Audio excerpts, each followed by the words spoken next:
May I now request Swamiji for his esteemed address, please.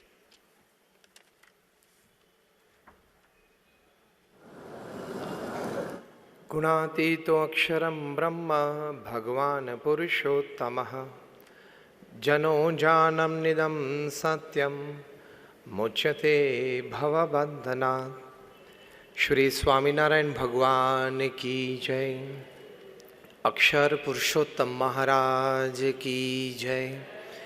Radha Krishna देव की जय।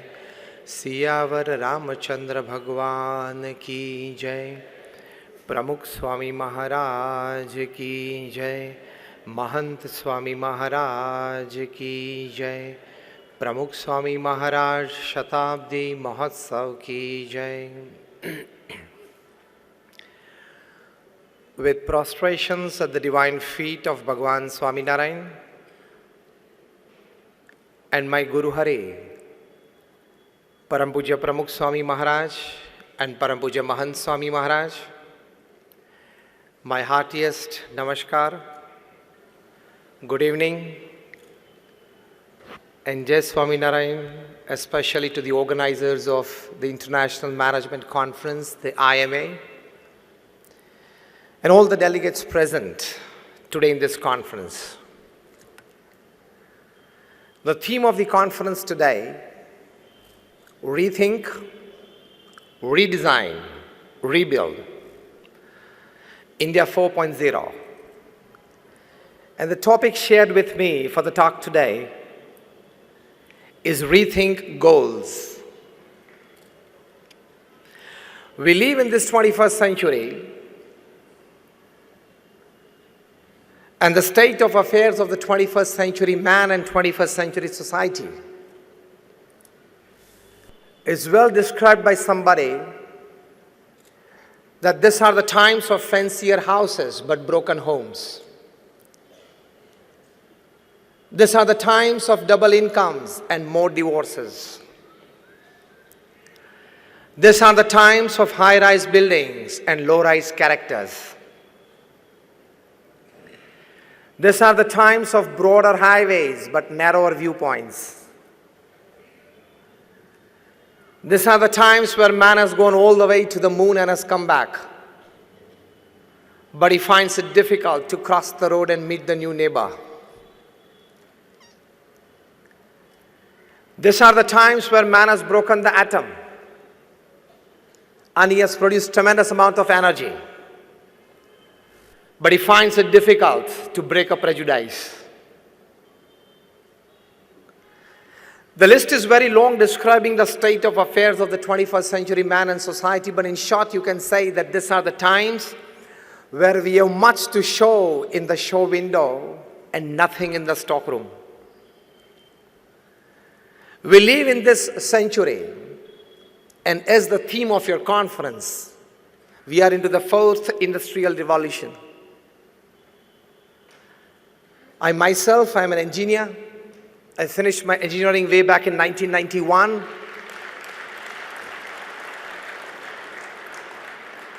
I could see from the faces of many that when you were just in your shorts and as toddlers, I finished my engineering. And thereafter I took my Diksha. I'm a saint since 26 years, so I know both the parts of the world and both the parts of life. I come from one of the largest organizations in the world, the BAPS Swaminarayan Sanstha. How many of you have been to Akshardham at Delhi or Akshardham at Gandhinagar? Almost all of you. I come from that organization. Such small and big, we have 1,300 campuses in 60 countries of the world. We have a permanent seat in the United Nations as an NGO. We do 162 different kinds of social, cultural, educational, medical, environmental activities across the globe. And when I want to talk something to you today about rethinking your goals, I've personally met and sat at least for half an hour with more than 25,000 families visiting their homes. in more than 20 countries and 100 cities around the world. So let us talk something about goals as a smart professional and goals as a great human being. We all sitting here, I think all of us are very clear in our minds that we all want to be smart professionals and great human beings. This combination, isn't it? Give me a yes or no. You want to live a good business life, you want to live a good personal life, you want to live a good social life, you want to live a good family life. Yes or no? So we need to rethink our goals, redesign our goals, and rebuild our lives, not just for the betterment of our own kind, but for the betterment of the society at large.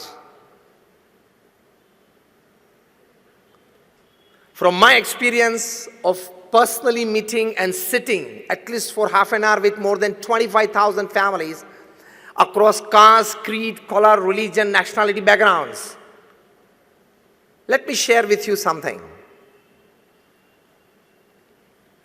First important aspect that everybody needs to accept and really accept from within is that no man is perfect, and that no man includes me and I also. Put your eye to a little lower level, and you will be in a position to accept the best of thoughts from all directions, to rethink your goals. Bill Gates, perhaps the second richest person upon this earth, he has written his book, his autobiography, Business at the Speed of Light. How many of you have read it? Just 2 or 3 of you. You need to read it.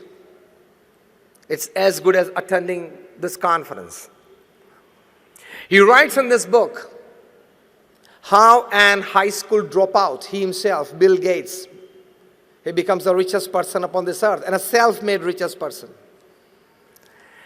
He writes that the secret of my success is the culmination of 3 things. First, determination. Second, intense hard work. And third, acceptance of the ideas of others. You have to keep your mind open. You have to keep your ears open. You have to keep your eyes open to accept good ideas from surroundings that can constantly and really constantly keep on shaping up your goals for the betterment of yourself, for the society and humanity at large. Acceptance of the ideas of others is a big aspect. Second important aspect to rethink your goals is the biggest worry of the society today, and rather the biggest disease of the 21st century man, is that we have given too much power to money than it actually deserves. We all sitting here, we have given too much power to money that it decides our relationships, it decides our status, it decides everything in our life. Lesser the love for money, more clarity of goal will be in your minds.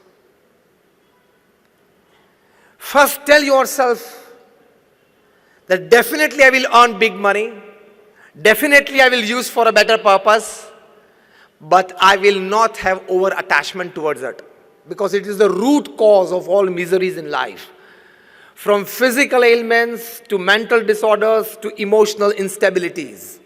The principal cause is overlove for money. It is not helping you in any way, at least to redesign your goal of life. Just sit back at home today evening and make 2 lists.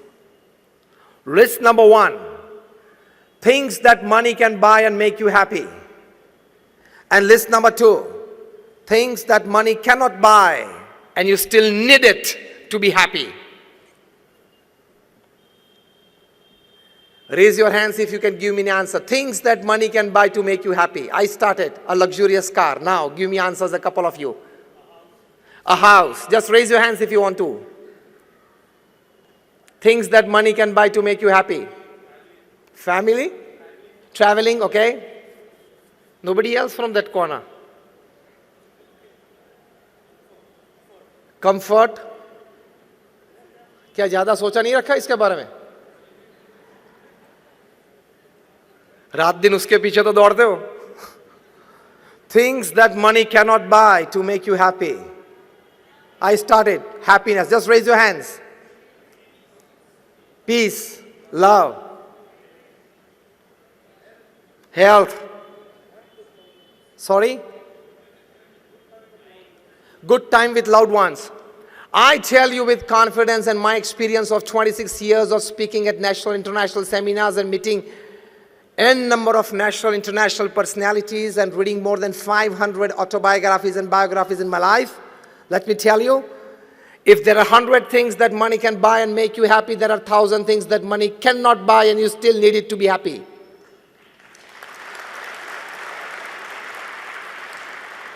So don't overemphasize the factor called money in your life.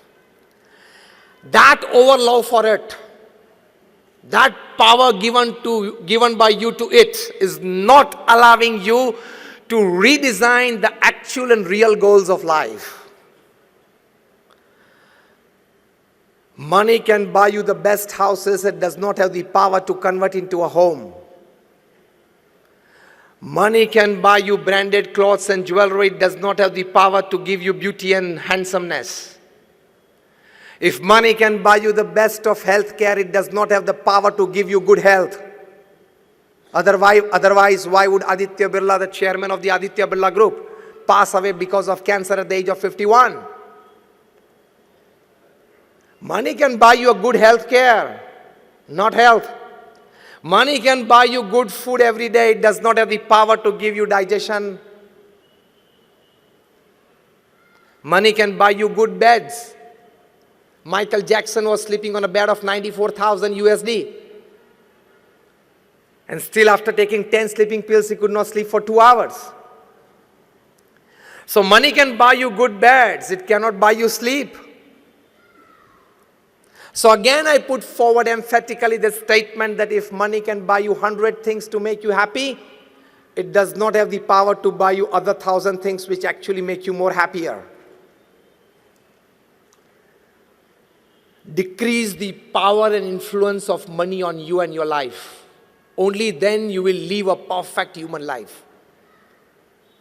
Again, I repeat, it is needed. Earn it well so that you can help the society well. But don't have overlove and infatuation for it.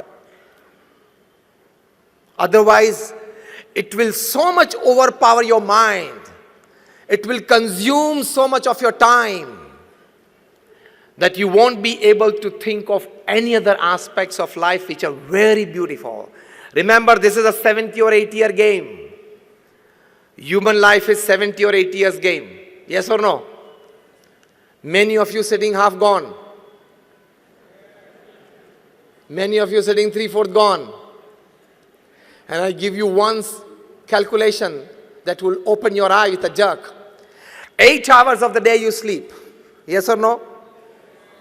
On an average, it will come to 8 hours. When you were a child, you were sleeping 10, 12 hours. When you will be old, you will be sleeping 10, 12 hours.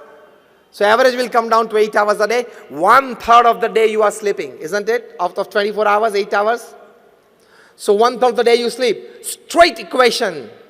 Directly proportional, 1/3 of the life you will sleep.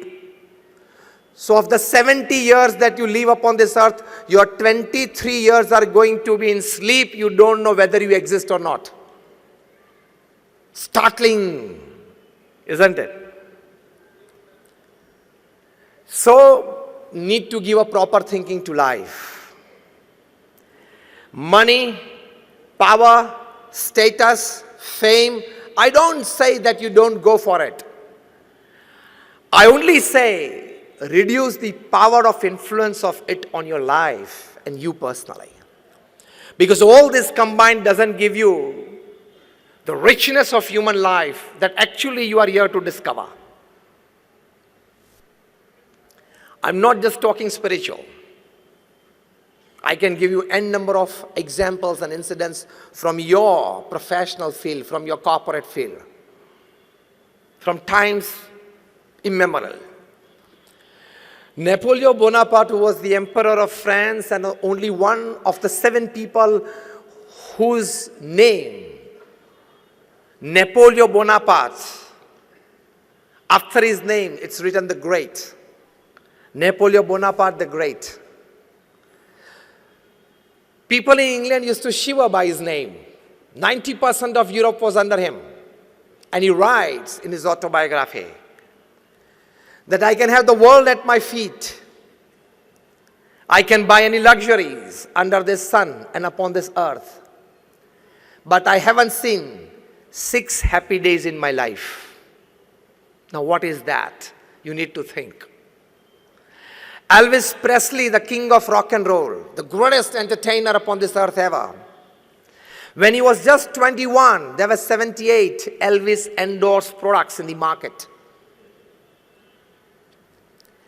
His cavalcade was 7 limousines, and each limousine was painted with crushed diamonds on it. So 7 limousines in the cavalcade and crushed diamonds stuck on it, shining cars. He was the first entertainer to travel by private jets, 2 737 Boeings. One is private and second is staff and system. When he used to do his famous swivel and throw his leather jacket in the audience, within minutes it would be into pieces. People would take an Elvis souvenir back home. During his lifetime, when he was just 32, he had self-earned $1,000 million. During his lifetime, 500 million records were sold of his. Now listen. One day when he was playing his famous composition, How Great Thou Art, and his secretary, she just stepped in and asked him, "Sir, how are you feeling at the peak of your career?" He dropped his hand from the piano, he dropped his head down and said, "Very alone." Every evening you are getting an audience of 1,000 plus. Every morning when you wake up and come in the gathering, you have 200 people to come to see you. And you say you are feeling very alone. And yes, it was true. On 16th August 1977, at the age of 33, Elvis Presley took 40 sleeping pills at night and never woke up. He committed suicide. At the age of 33. Why, with everything that all of us crave for, he had to commit suicide? Not such one example. Why did Dharam Hinduja, the scion of the Hinduja family, at the age of 22 commit suicide? Did he have 1 Mercedes less? Was he asked not to have 1 more travel plan? You have to rethink, to redesign your life, rebuild your life. Money, fame, status is not everything in life. Again I say, you definitely go for it because it's a human endeavor, it's a human dignity. But keep a physical mental bar, keep a time bar somewhere, keep a satisfaction bar somewhere so that other good thoughts from all directions enter your mind to make a fascinating, enriching human life. The most important need for the 21st century is to reinvent himself, of the 21st century man. To reinvent himself is the most important need. This is the second aspect to be understood before we start rethinking our goals. Recently a book is published, and the title of the book is What They Don't Teach You at Harvard. I'll give you the gist of it. The book contains that for the full development of yourself and to be very clear in your aims and goals in life, You need the complete development of 3H in your life. First H is your hand. But when only the hand works, it is labor. Second H is your head. When the hand and the head, they work together, it becomes skill. And the third H is your heart. When the hand, head, and the heart, all three work together, it becomes art. Make every act of your life an art. Put your heart fully into it. This is the essence.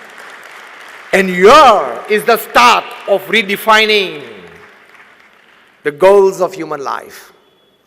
Again, the base statement that I put forward at the start of the talk. You need to be a smart professional and a great human being combined. That gives you a balanced, satisfied life.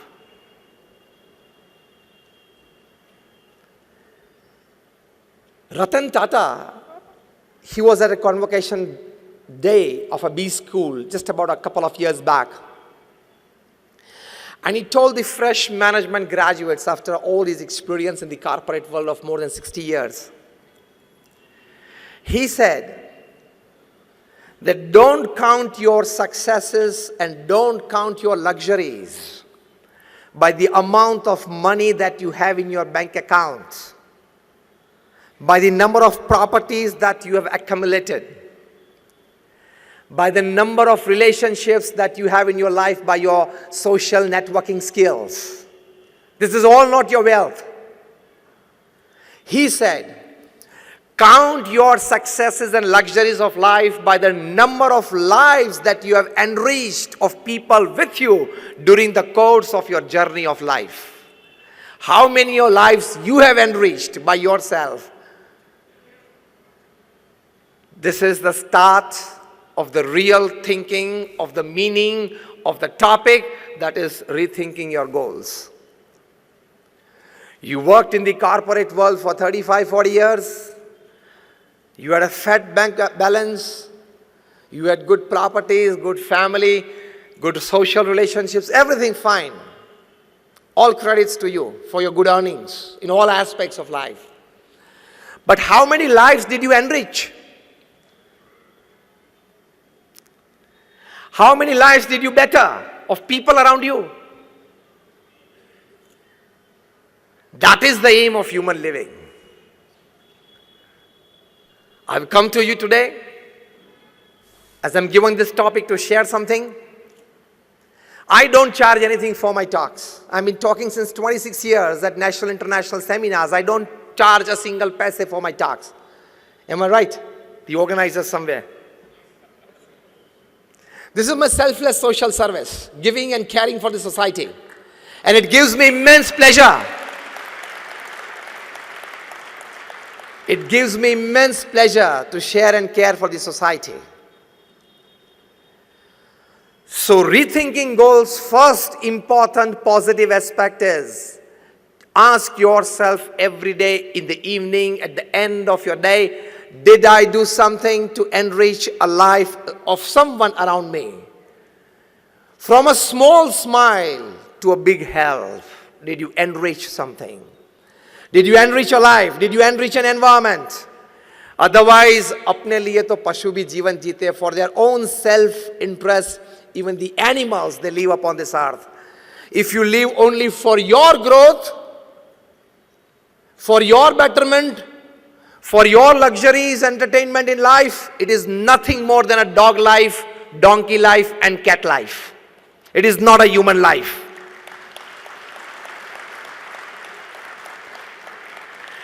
If we all here are destined, and we are fortunate, we are specially blessed, all of us sitting, that we have things, many things, much more extra than an ordinary human being. Isn't it? In all ways of life. Then when you have that, you must spare some part of it, of your resources and time for the betterment of people, enriching people and environment around you. In terms of values, in terms of services, in terms of health, in terms of growth. Because when I talk to corporates and professionals, I tell them that the amount of money that you have in your bank account when you die is the extra work you did, you shouldn't have done. You should have spent that time doing some good activity for the upliftment of society. This is the first aspect. Again, the big disease of the 21st century is that we give overemphasis to mind and lesser emphasis to heart. We talk of IQs. Now it is an old dated talk. In the 90s it was talked about the IQs. At the turn of the millennium, they started a new quotient, and that is called the emotional quotient. From IQ, it shifted to EQ. Paradigm shift. Emotional quotient. Your IQ is, you think rationally, you talk purposefully, you act meaningfully, and you deal very effectively with the situation. That is your IQ. They say good IQs make good team heads. You can lead a good team. More than IQ is your EQ, emotional quotient. It's all about having empathy for others, where you know and you consider before taking a decision your own emotions and the emotions of the person before you jump to a conclusion. It is like knowing the whole picture before you jump to a conclusion. That is called your emotional quotient. And they say, the top management gurus, you read them, Jim Collins, Stephen Covey, Anthony Robbins, Ken Blanchard, Robin Smith, they all have come to recognize, accept, and propagate that those with higher EQs, they become leaders, not just team heads. Because when you learn to deal with people more than machines, when you keep on having increased trusts in people more than machines, not only you grow, people grow, the environment enriches around you. So those with IQ, they become team heads. Those with IQ plus EQ, they become leaders. And now, in the last decade, they have come to know that there is a very big important quotient, and that is called the spiritual quotient. A very good book I would suggest for all you professionals. I've read it 3 times. It's from the bottom of my heart for you today. If you have a piece of paper and pen, you can definitely write it down. The title of the book is Spiritual Intelligence. Why it matters more than IQ and EQ. The actual title is Spiritual Intelligence, the Ultimate Intelligence. Co-authored by Dr. Ian Marshall and Dr. Dana Zohar. In this book, they have surveyed more than about 3,000 successful people upon this earth. Successful not just in business. Successful as a businessman, as a father, as a husband, or as a wife, as a mother, as a brother, as a sister, as a neighbor, as a relative, as a friend. Successful in all walks of life, in all roles that a human being normally plays in his life. Long interviews with them, their past, present, studied well, and they have listed out that a person who has spiritual intelligence, how he stands out from people who have just IQs high or even IQs plus EQs high. Listed out 8 important aspects. I don't go into the details of it. I'll just list you out. People with high SQ, or if you want to develop a good SQ, the other way around, you need to work upon these 8 areas. The first is flexibility to change. The new Harvard definition of intelligence is,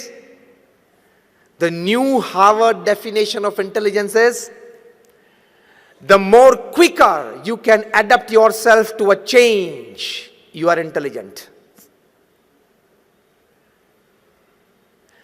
Many of us, we have mathematical intelligence, we are good at numbers, engineering, softwares.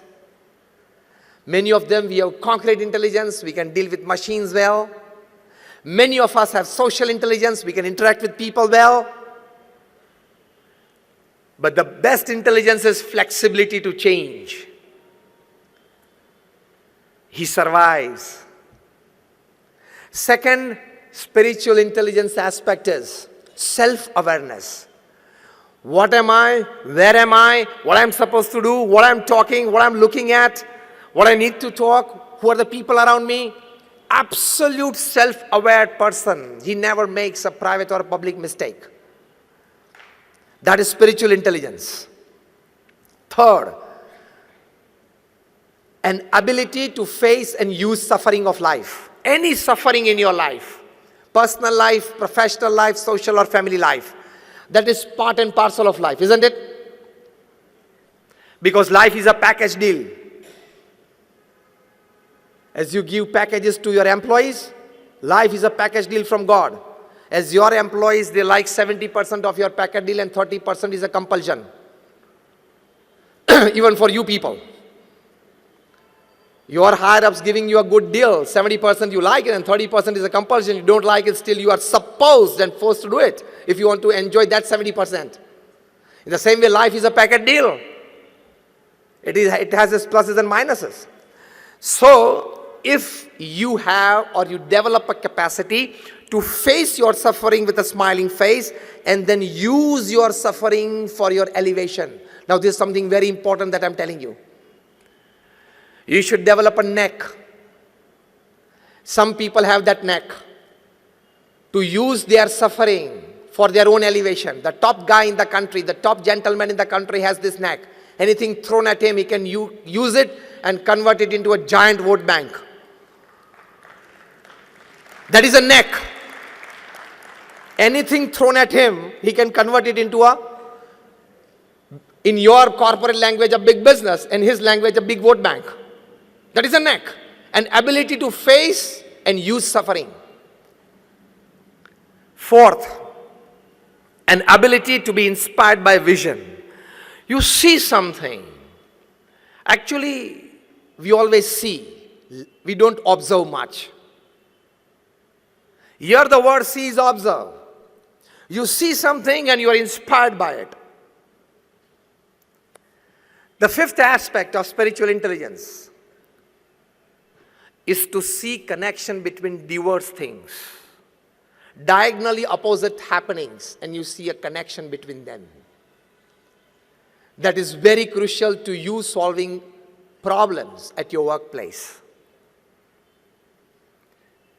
The sixth aspect of spiritual intelligence is an ability to cause as little harm as possible to people and surroundings. How can I be more helpful? The seventh aspect is to ask and probe fundamental questions. Why, when, what, why, how, before you give in.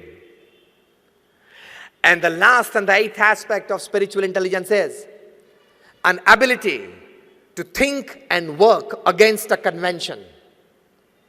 So these are the 8 aspects of spiritual intelligence, and rethinking your goals is to give more thinking and emphasis to these 8 aspects of life. You develop your SQ beyond your IQ and EQ for a great human life. So when you are deciding the goals of your life, take your IQ into consideration, take your EQ into consideration, take your SQ into consideration. Intelligent quotient, emotional quotient, and spiritual quotient. Now this is taught by the top class management gurus, top class social relationship gurus, and top class health gurus upon this earth.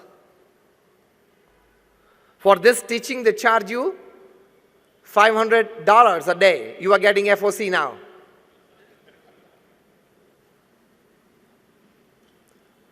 Rethinking your goals in the intelligence sector.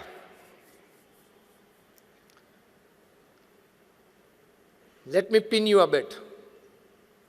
You all will get a chance, you already got a chance many times, and you will get in future for a shortcut to rise, for an unethical path to rise.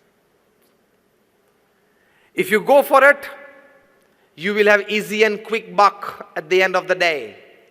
But one day, you can be a big loser. Never ever adopt unethical practices to grow. This is the most urgent need for a working man today in the world. You remain wedded to ethical principles at your workplace, in your personal life. The growth may initially, you may find it slow, but it would be concrete with deep foundation. Nobody with unethical practices, if at all he has grown, he has stayed there, okay? Because I emphatically put forward a statement when talking to the corporate world. I tell them that your intelligence, your academics, your talents, your experience, your backgrounds, your platforms, your support systems can open any gate for you, but only your character can keep that gate open. You lose out on that, and you are anybody. Whoever you are, whatever you are, wherever you are, you can become zero from hero within seconds. Even if the name of your company is Satyam and you go for Asatya practices. A guy of 8,000 crores, 7 years rigorous imprisonment. Even if you are the king of the skies and you go for unethical practices, you have to leave India without an Indian passport. The guy is being brought back, already ordered by the UK court. When he comes and opens his mouth, he will put many people in trouble. Things will come, times will come. Even if you are the Sahara of thousands of families, you can still lie Be-Sahara in Tihar for 4 years.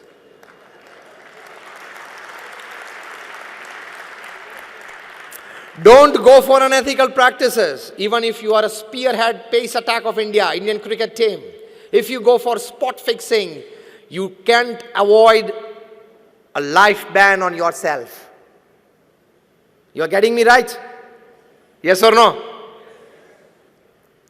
So don't tell yourself 20 years of corporate experience, CEO of a 500 crore company, I am untouchable.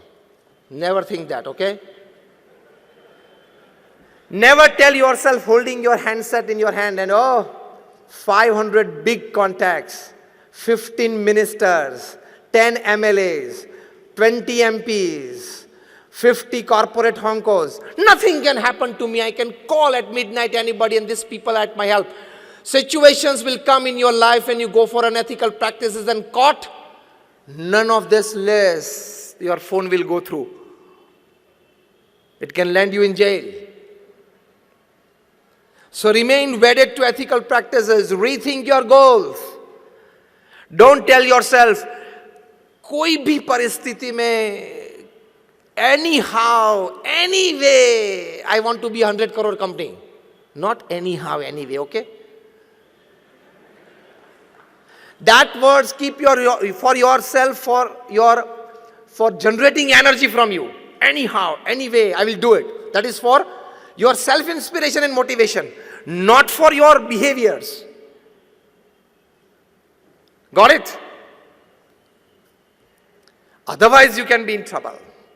So even if the best IQ, whatever intelligence you possess, in short, even if you are the chairman of the Madhya Pradesh Electricity Board, because we are sitting here in Indore, even if you are the chairman or even if you are the power minister, I can tell you one line. On a fine Sunday morning when you are sitting with a cup of tea and reading your Sunday newspaper, you can't look at the electric plug, raise your shoulder, raise your, collars, raise it and tell it, okay, I am the electricity board chairman, your distribution is in my hands and this is my finger I'm putting in the plug, okay, take care of it. Being in the electrical distribution field for 35 years and being the chairman of the electric company, you don't have your right to put your finger inside the plug. What happens even if you are the chairman? चिपका देगी, मर जाओगे.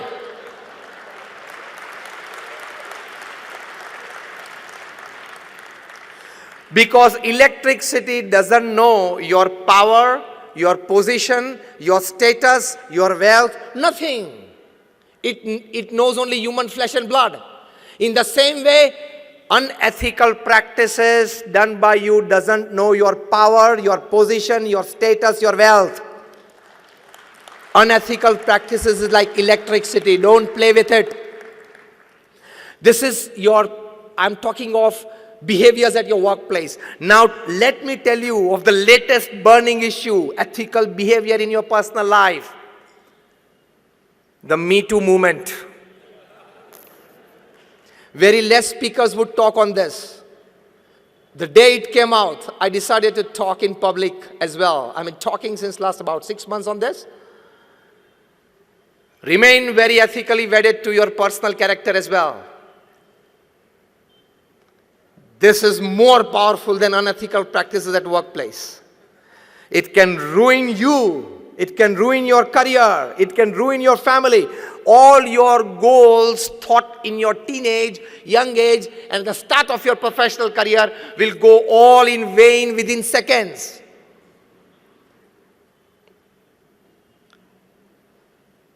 Because the earth is round, it doesn't have any corner, so it doesn't have any place to keep your wrongs.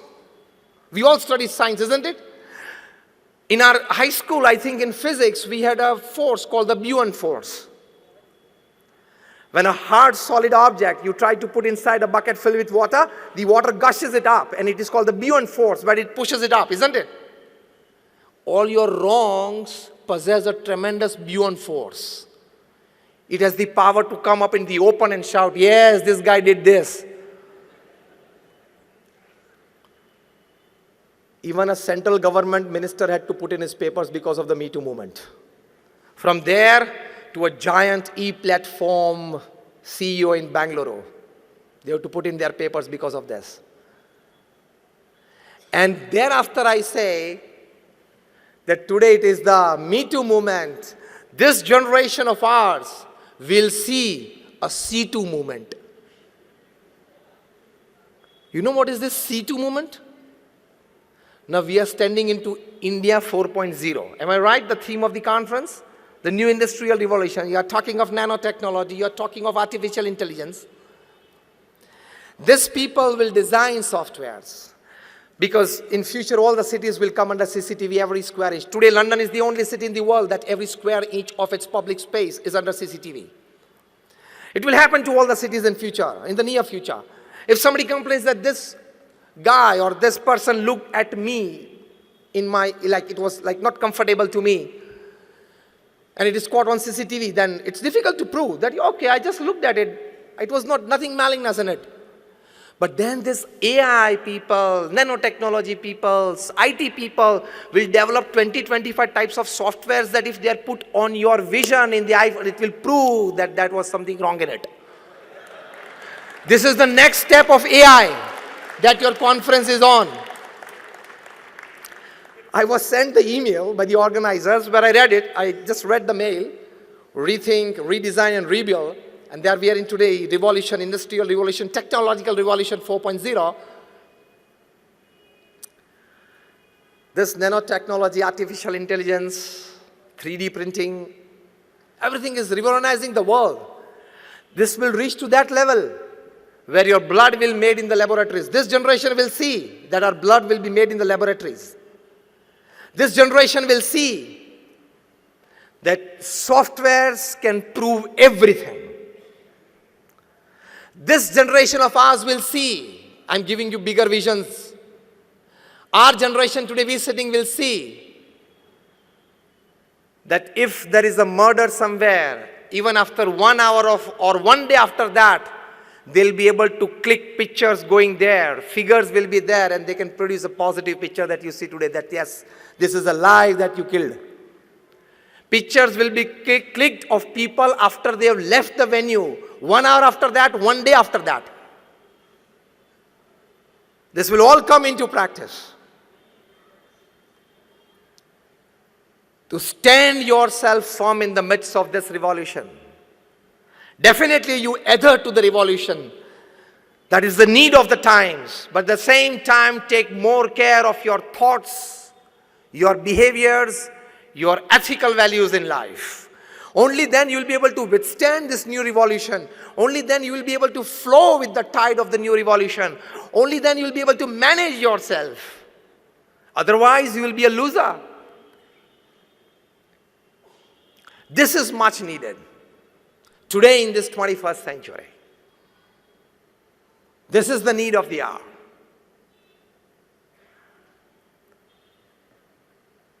So this is India 4.0. Added value to it is what I'm talking to you. Added enhancement to it, this is what I'm talking to you.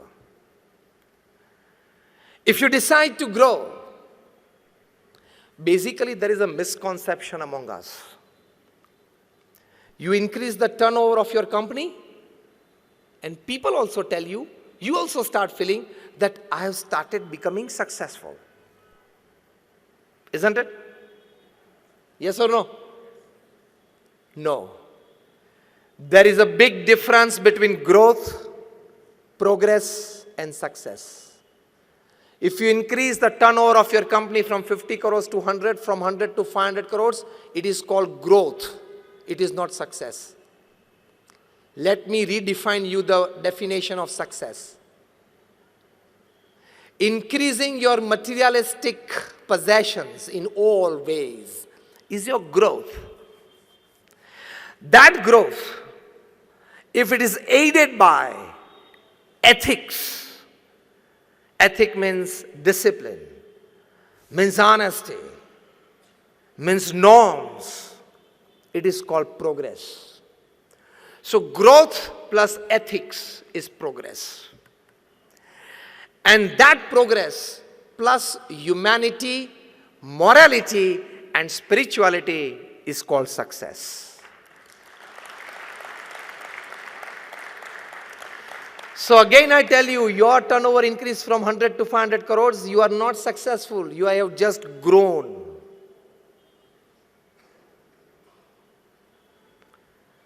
Added by ethics, you have progressed.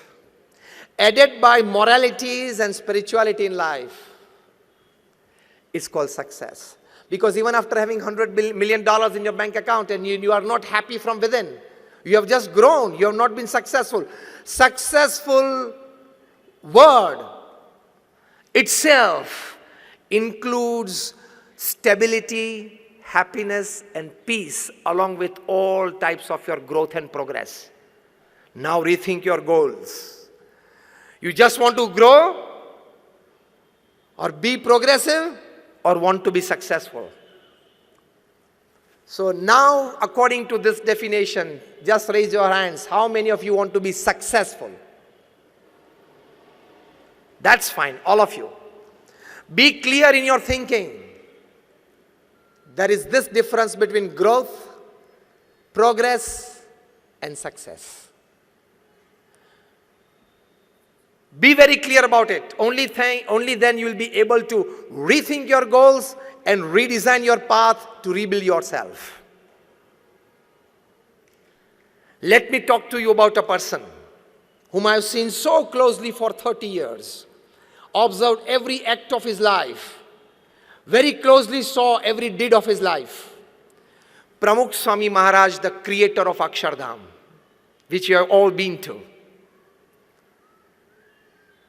In his life, during his lifetime, the intense hard work that he did selflessly for the upliftment of people in all walks of life.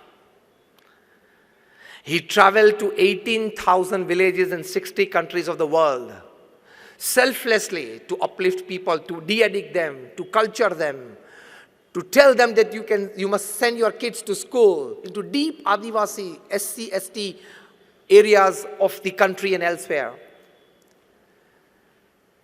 People used to write him for their personal family issues.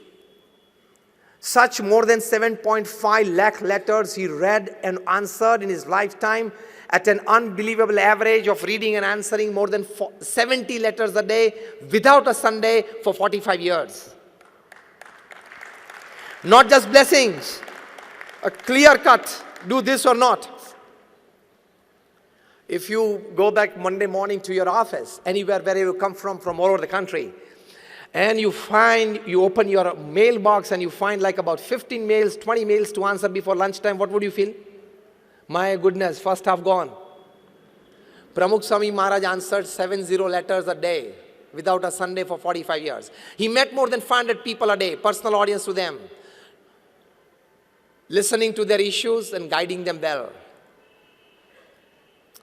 He has been to Akshardham, such 1,300 campuses he single-handedly built and administered in 60 countries of the world. You all sitting here, you are handling one house, one family, one office, that is a manufacturing unit, one manufacturing unit, maybe a trustee or a patron somewhere in a couple of institutes, and by the end of the day, by the evening, you go mad. Isn't it? He single-handedly erected and administered well more than 100 hospitals, schools, hostels, and colleges. You go on number 8 National Highway from Abu to Mumbai, every 50 kilometers you will find our institute. He personally visited more than 3.5 lakh homes, offices, shops, and factories. Imagine. And I tell you, when it comes to NGO working, corporate working is easier than NGO working. If you are going in an NGO to this class, because in your corporate world, the system of working and relationship is pay and smile. Your pay is liked by your employee, and so there is a smile on his face, and your employee's work, you like it, so there is a smile on your face. So you are paying him in money, he is paying you in work. So it is called the pay and smile relationship. What we in NGO, when we are full-time in an NGO, the relationship and the working model is serve and smile relationship. You have to serve and smile. For 26 years, for example, I'm doing this. I don't have a bank account. I don't touch money. I don't keep money. I don't wear ornaments. I only 2 pieces of cloths. And this footwear I'm wearing is just the third in 26 years. But can you see a little lesser ounce of happiness on my face than yours? Serve and smile relationship, you enjoy much better. But when you are guiding a huge institute of the class of the BAPS organization that I come from, where you have to take care of people's emotions, of their wishes, of their likings. In your corporate world, you have to take care of this, but on a very little lesser way. If you don't like, you can hire and fire. Here it is not that. So guiding a huge NGO is more difficult than guiding a huge corporate. There Pramukh Swami Maharaj was extremely successful. He initiated more than 1,100 saints like me.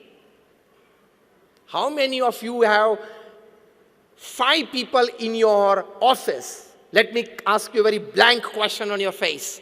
How many of you sitting here have at least 5 people in your office who have been working with you since more than 20 years? Not more than 10 hands raised. So here comes the importance of serve and smile relationship. Of the 1,100 saints that we are in the organization, more than 750 of them are graduates, postgraduates, chartered accountants, doctors, and engineers. Out of them, more than 150 of them are born American and British citizens. Out of them, more than about 50 of our saints are graduates, postgraduates from Carnegie Mellon, Yale, Keelung, Harvard, Oxford, Stanford. Many of our saints have left aside $100,000, $200,000 of job. So Pramukh Swami Maharaj was successful in initiating young cultured mind into mainstream social service, mainstream spirituality. There is a huge success.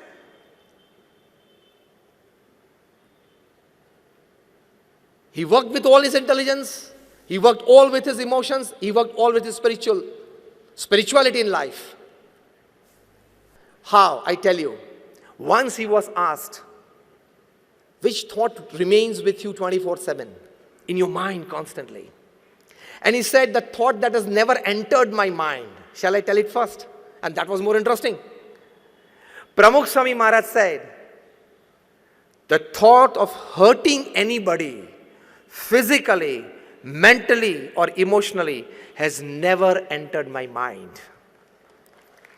This is your richness from within. नहीं, ये office में नया आया है, शायद वो boss से बहुत नजदीक जा रहा है, इसको गिराना तो पड़ेगा. शायद आप गिरा दोगे, लेकिन आप भी एक दिन गिर जाओगे. The system is round and it comes back. छोटे थे तब फ्रिस्बी खेलते थे ना. You throw the frisbee in the air and it comes back in the same route. The law of karma applies. Live with this passion. Let me grow, let everybody grow. This is rethinking your goals. Let me enrich myself. Let my surrounding and people enrich themselves. Let me be wealthy, let him be wealthy. Let me work, let him work. Let me grow, let him grow. Let me be prosperous, let he be prosperous. Let me be happy, let he be happy. If you are driving a Hyundai of 25 lakhs and he is driving a Merc of 2 crores, don't envy. It is his destiny. It is his hard work. It is his luck. You are driving your luck, your destiny, your hard work. Simple. Remain satisfied. This should be your goal in life.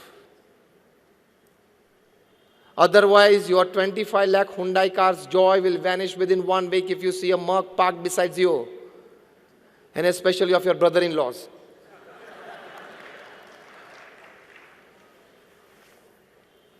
Rethinking your goals is this.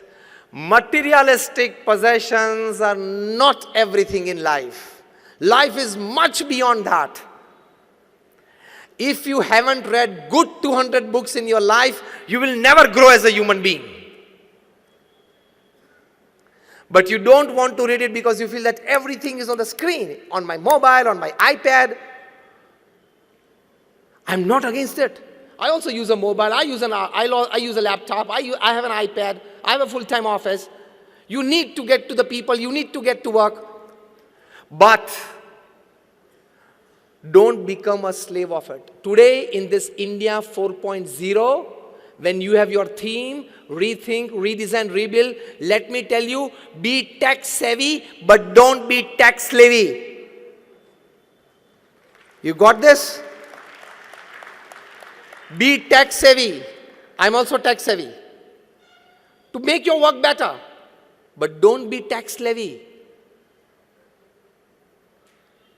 Don't open your mobiles and keep it on till 11 p.m. and 12 midnight, which you normally do. Tell me a good yes or no. You do it. Why? Because I think you owe all the responsibilities of your profession, isn't it? Do you think that you know too much about 2G, 3G, 4G, the call scam and everything? That someday at 11:30 p.m. you may get a call from the PMO to make you a member of the Joint Parliamentary Committee and you don't accept that phone because you have gone to sleep and then it's a big non-service to the country. Are you expecting a call from Narendra Modi at 11:30 p.m. so you are keeping your phone on?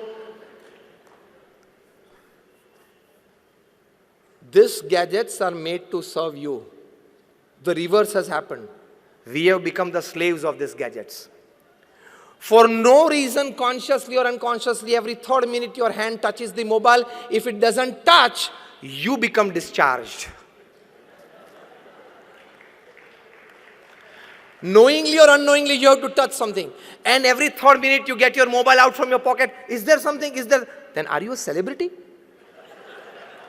That every third minute you have to check your social media, your Instagram, how many followers, your FB.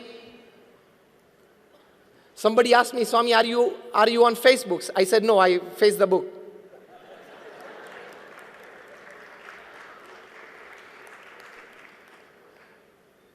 You need to give a good thinking to life.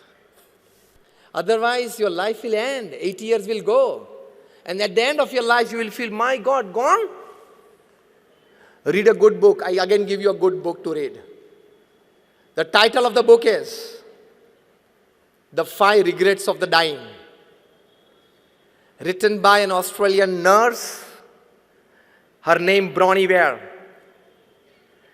This book remained the bestseller in the New York Times list for 64 weeks. In itself, it's a world record. She was a nurse taking care of critically ill patients.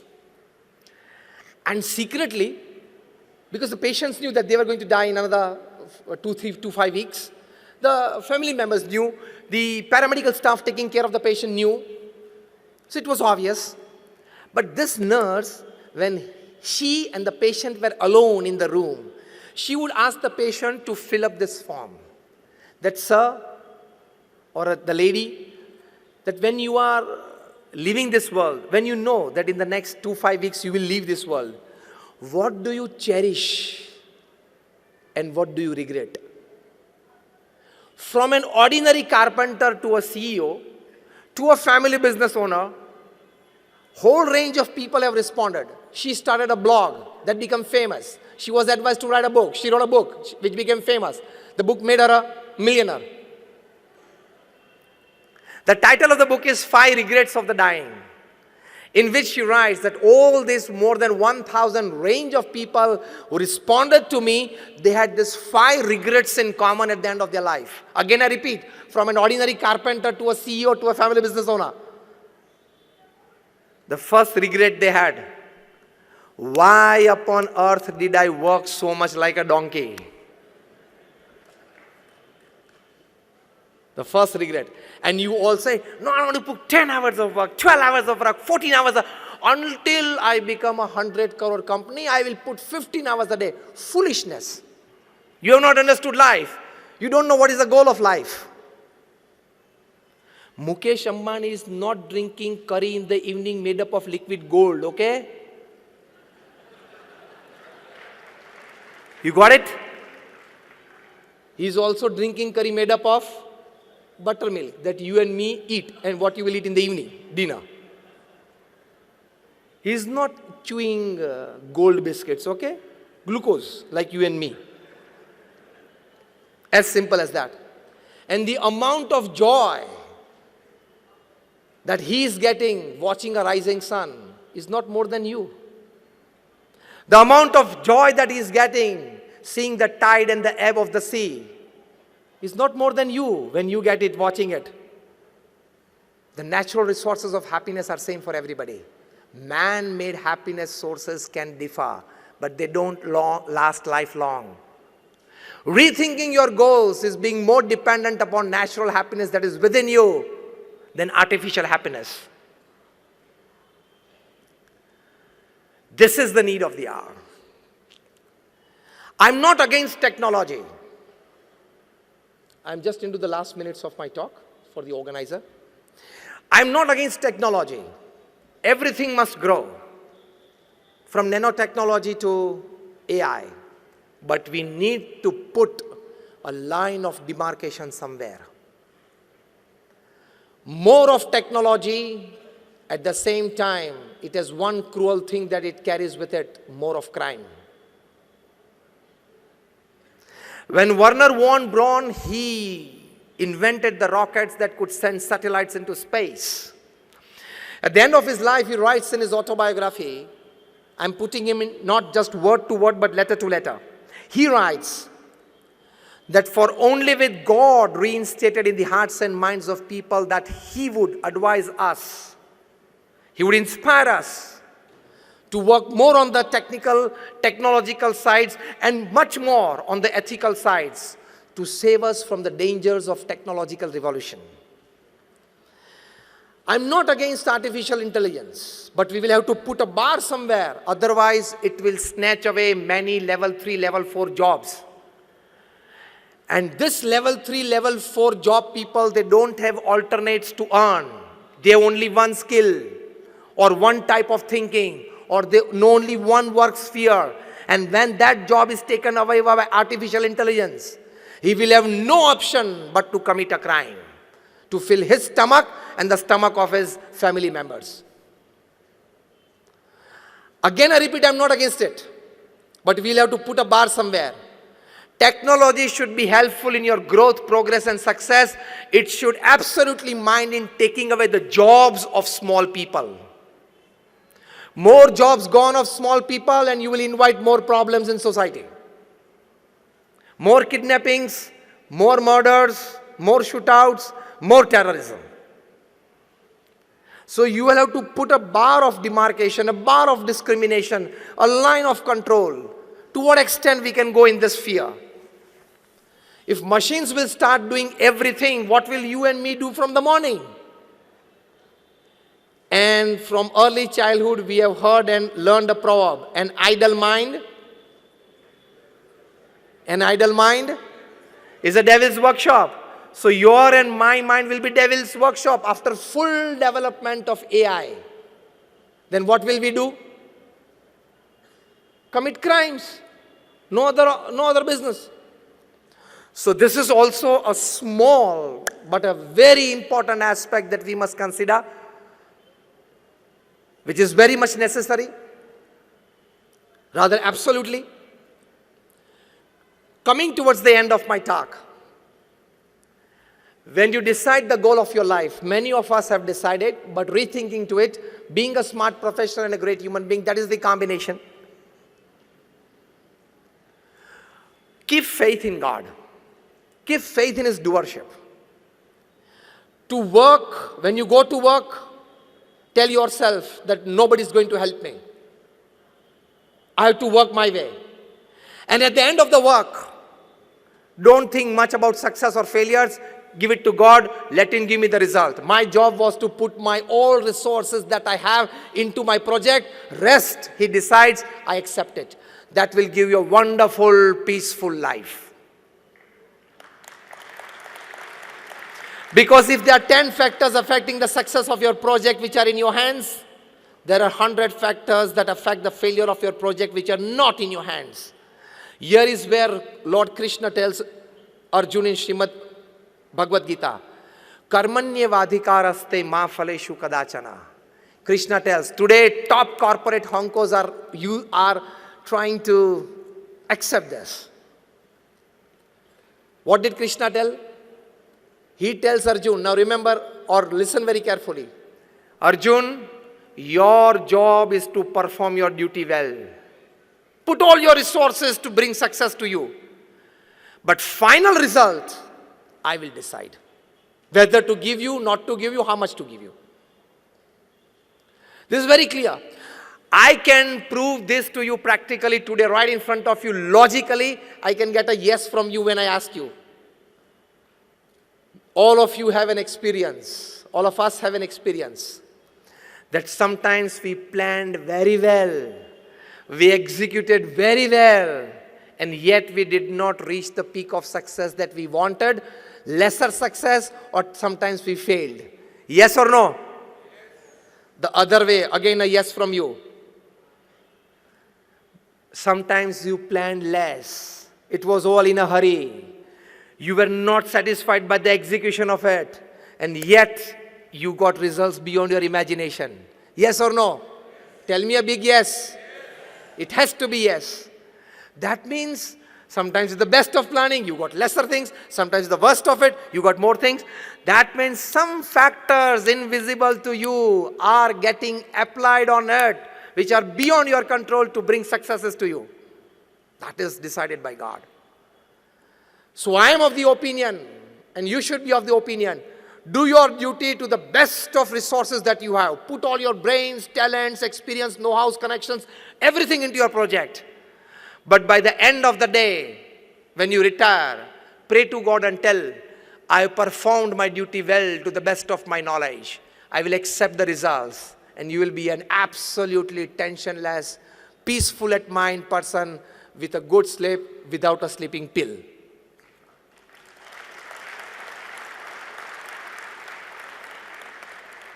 This is how Pramukh Swami Maharaj worked. When Nattubai Patel, the general manager of the Alcor Engineering Company, he asked Pramukh Swami, I have seen you in all the activities of the day. Because to lead such a huge organization, he was the president for 65 years. I've never seen a wrinkle of tension, of depression, of tiredness, of agony ever on your face. How? Pramukh Swami said, in the morning we pray to God and accept all the work of the day that I have to do. Make a list of it. I do it till the end of the day to the best of my knowledge and resources. In the evening, I give it back to God that I did in the best of my capacities. Now whatever results you decide, I will accept it. Tension comes and your goals break and you're not able to give a good thinking to life because this goal I've set up with all my thinking, all my meetings, all my planning, all my executions. Why did it not happen? This is the problem with you all. But accept it. Just ask yourself, did I put all my resources into it? Yes. Then don't worry. Things that you can change, change it and be happy. Things that you cannot change, accept it but be happy. This is the thinking of goal of your life. Things that you can change, well within your control, change it. But things which are not in your control, you can't change it, then accept it. There are only two things, either change or either accept. But you are of the mindset, see, I am an MBA from London School of Economics. I am being told by my professors that you can do anything you think. You can carry out any project successfully that you design. Why is this not happening? That professor teaching you at LSE is all theory and now this is practical. You can't learn horse riding in library and go on the horse on the first day without a trainer. But our mindset is such that when I have all the capabilities, it must happen. Am I touching the point exactly in your mind? Our mindset today in the corporate world is when something is in my mind, when I am deciding to do, when I have resources, when I am working hard, it must happen. This is wrong. Absolutely wrong. Go for a big try, but accept at the end of the day to remain stable, to maintain the emotional equilibrium. But then we want to poke our nose everywhere. We are so intelligent that we have knowledge of all the fields. If Virat Kohli goes out cheaply in 5 runs, you have a comment on him. The ball was pitched outside the off stump. It was an outswing away from the stumps. Why did Virat Kohli go away from his body to slash it? Definitely it gets an outer edge. He gets caught in the sleep. खेलना ही नहीं आता उसको. वाह. I don't say you are wrong in this comment, but you are not at all eligible for this comment. Because you don't know what is facing 95 miles per hour deliveries. हम लोग सब cricket खेल रहे हैं. बचपन में we all played cricket, but it was gully cricket, drawing stumps on somebody's walls with a coal. And you are commenting about him. You know what is 95, 98 miles per hour deliveries and they cut on both the sides 2 feet after pitching. Virat Kohli or anybody, any batsman, he has 40th part of a second to judge what to do with this. They don't have big times like you to sit in offices for 2 hours of meetings. That you decide a project, what to do with this.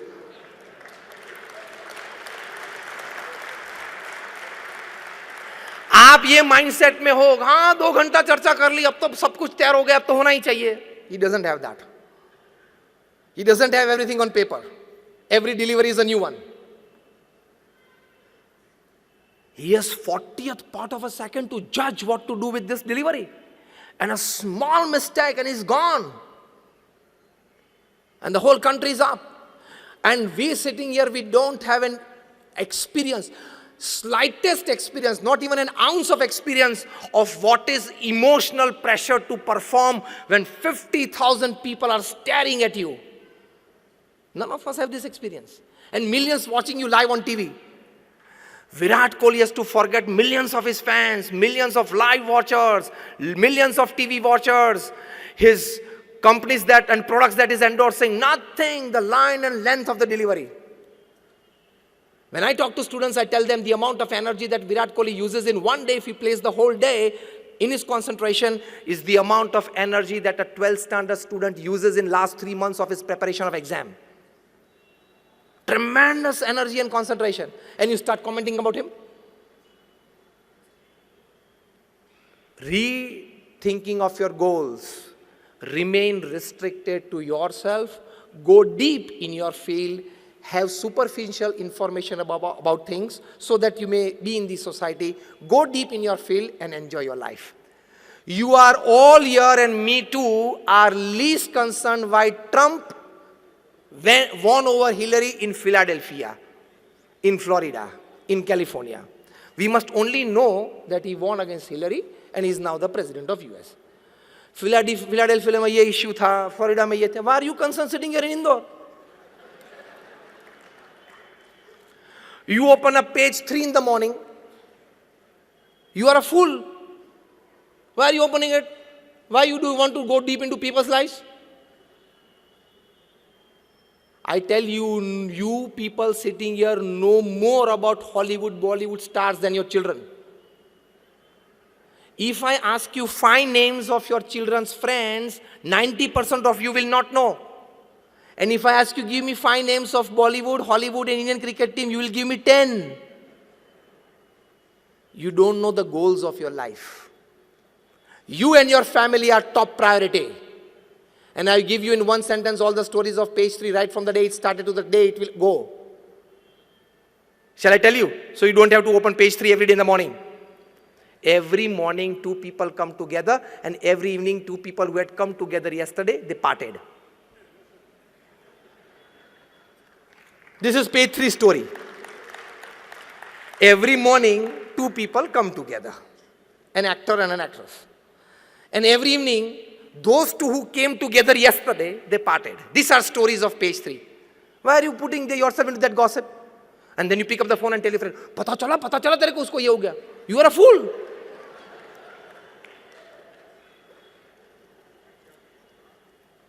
You discuss people, you are a cheap mind. You discuss events, you are an average mind. And you discuss ideas, you are a great mind.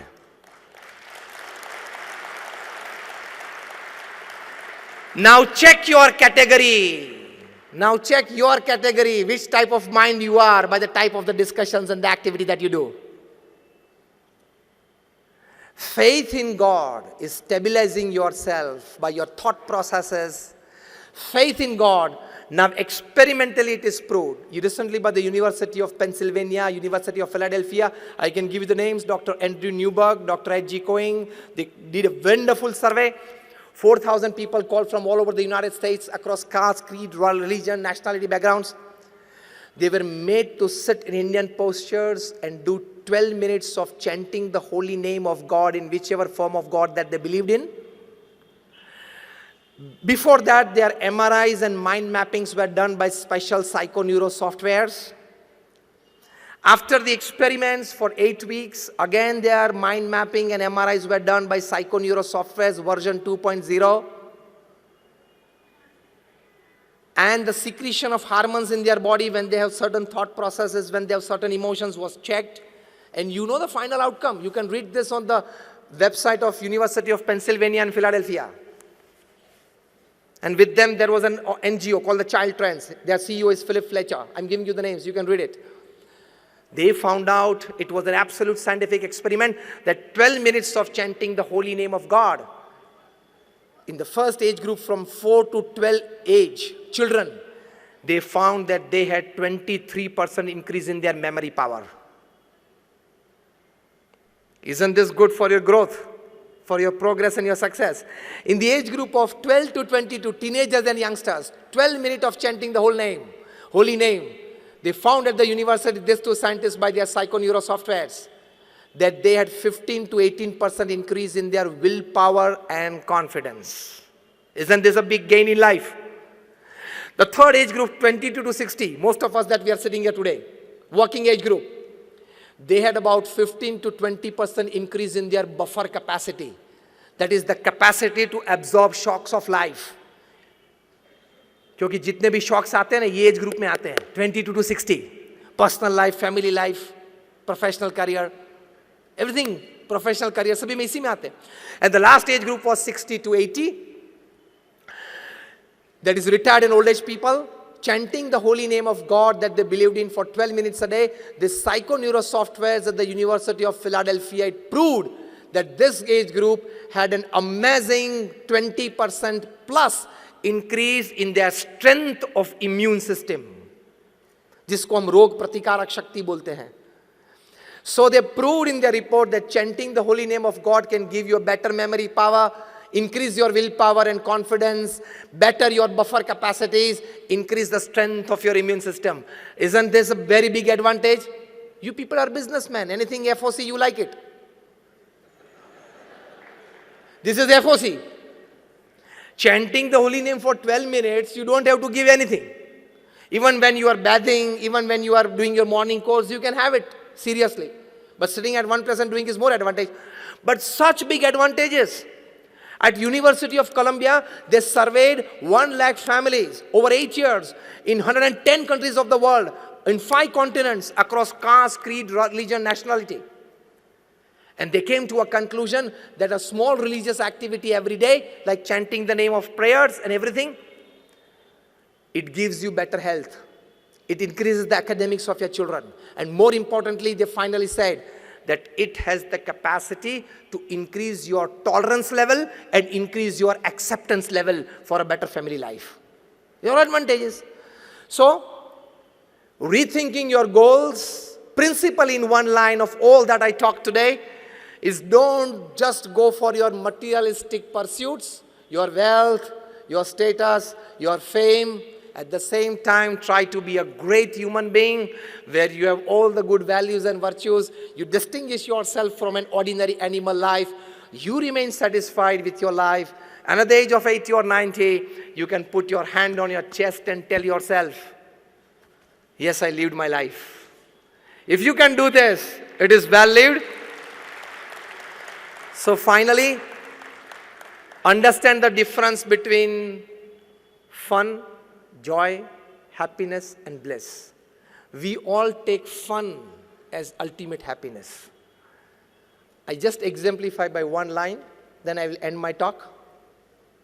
You want to drive a car at 100 miles per hour, and you got to drive, and what you experience is fun.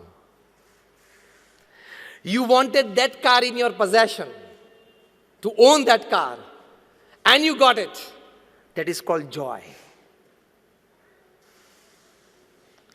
You can keep that car lifelong, is your happiness. And if you lose that car by an accident or to a theft, or you have to compulsorily sell it to meet other finances, you don't feel the sense of it going away from your life because you tell yourself, when I was born, I was not born with this car, and when I will die, I will not carry this car along with me. So it was somewhere in the middle that I got it, somewhere in the middle, I lost it, and you can remain stable. That is your bliss. Reaching that level of bliss is the human goal. So don't enroll yourself with just fun and joy activities. Go a step further to happiness and bliss activities. That is rethinking your goal. My all prayers for all of you. Thank you for patiently listening to me. And I definitely pray at the feet of my Guru Pramukh Swami Maharaj and present Guru Mahant Swami Maharaj to bless us all with this wonderful thinking. May we all better our own lives. May we all sitting here become one small factor in developing, enriching the lives of people around you, thus enriching the environment. And we just not want to leave a better world for our next generation. We want to leave a much, much better enriched environment for our next generation. My all prayers for all of you. Thank you very much.